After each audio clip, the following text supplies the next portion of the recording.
अच्छा, फिर कुरान पाक पढ़ाने वाले भी 2 3 4 घर होते थे।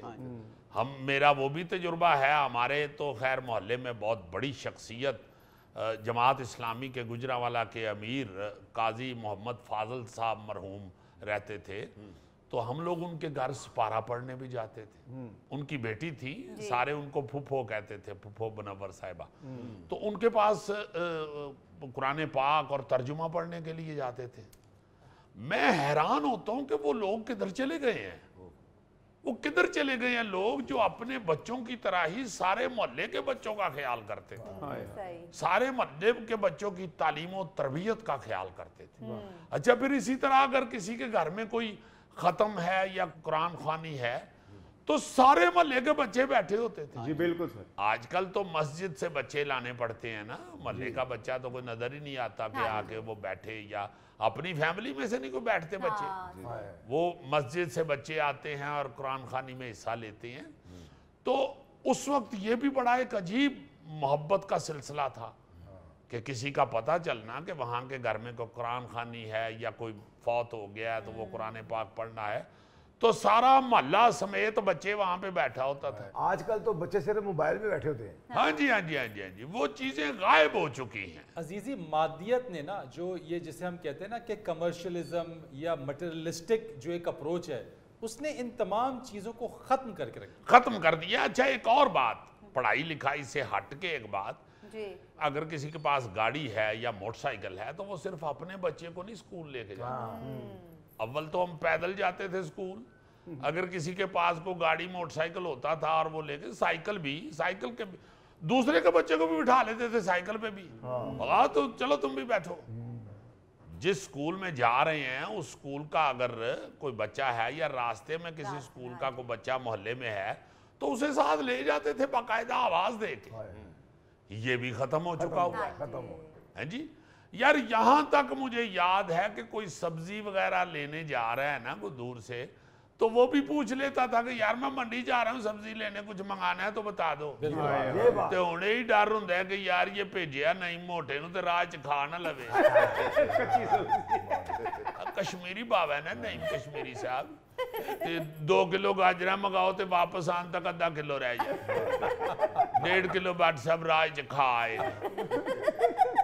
अच्छा, फिर इसी तरह किसी के घर में कोई अपना कोई कंस्ट्रक्शन हो रही है जी, या कोई और मामला है, किसी का कोई ट्रक आया है सामान या फर्नीचर या जहेज, खास तौर पे बच्ची का जहेज आता था ना जी किसी मोहल्ले में, तो सारा मोहल्ला जहेज लान खलो जाता सी ट्रक से। अज तुसी किसी को कहो हाँ भाई जी आना जरा सोवे नूं हथ पाउणा, तो कहेगा भाई जी मैं ते 500 रुपए तो घट नहीं ये लेता।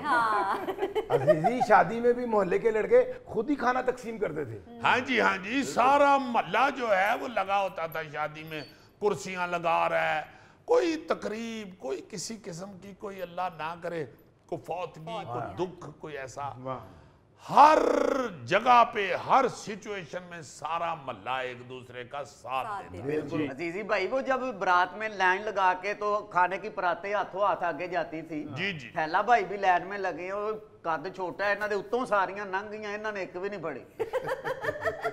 नहीं भाई वर्गे फड़ाते फड़ाते अपने सौरे नूं फड़ाई जांदे ये पहले खुश हो जावे बाबा।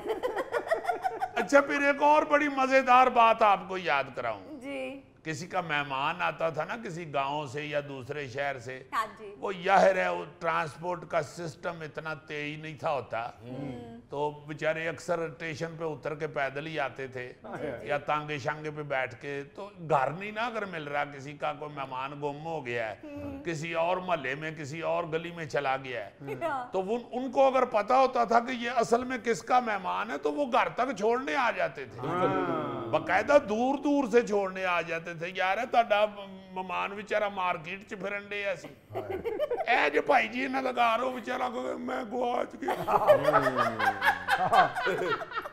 हले 3 बजे दा आया हूं, हुण 6:45 हो गए। अजीजी, मोहब्बत तो उस वक्त ऐसी होती थी कि अक्सर खवातीन को कहती थी ਭੈਣਾ ਤੇਰਾ ਟੋਪੀ ਵਾਲਾ ਬੁਰਖਾ ਤੇ ਮੈਨੂੰ ਦੇ, ਮੈਂ ਆਪਣੇ ਰਿਸ਼ਤੇਦਾਰਾਂ ਵੱਲ ਹੋਵਾਂ। हर चीज जी, हर चीज मिल बांट के तो इस्तेमाल होती थी। और आज ये जमाना आ गया है कि तीसरा दिन मैं कह रहे हैं कि फरीद सियाना साहब खुदा दा ना है नाल अच्छे समोसे मिलते ने 2 दर्जन मंगवा लो। सुनते ही नहीं पे उतो कहते ने मैं तो कराचीओ आया, तुसी मैनू खवाओ। अजीज़े खिलाने तुम ही ने है मुझे, मैं नहीं खिलाऊंगा। पाओ जी फिर आपस च पैसे। नाज़रीन, ये था आज का हस्बे हाल। जाने से पहले एक खूबसूरत बात। मशहूर दानिश्वर खलील जिब्रान कहते हैं कि जो इंसान जितना ज्यादा बोलता है वो उतना ही कम अकल है। क्या बात। अपने मेजबान फरीद रईस को इजाजत दीजिए, कल आपसे फिर मुलाकात करेंगे इंशाअल्लाह। तब तक के लिए अल्लाह हाफ़िज़। ये मेरा ख्याल है ज्यादा बोलने और कम अकल होने वाली मिसाल इसने मेरी वजह से दी है। यार इस तरह की खूबसूरत बात ना सुनाया करो जो मुझ पे फिट हो रही हो। वाह वाह।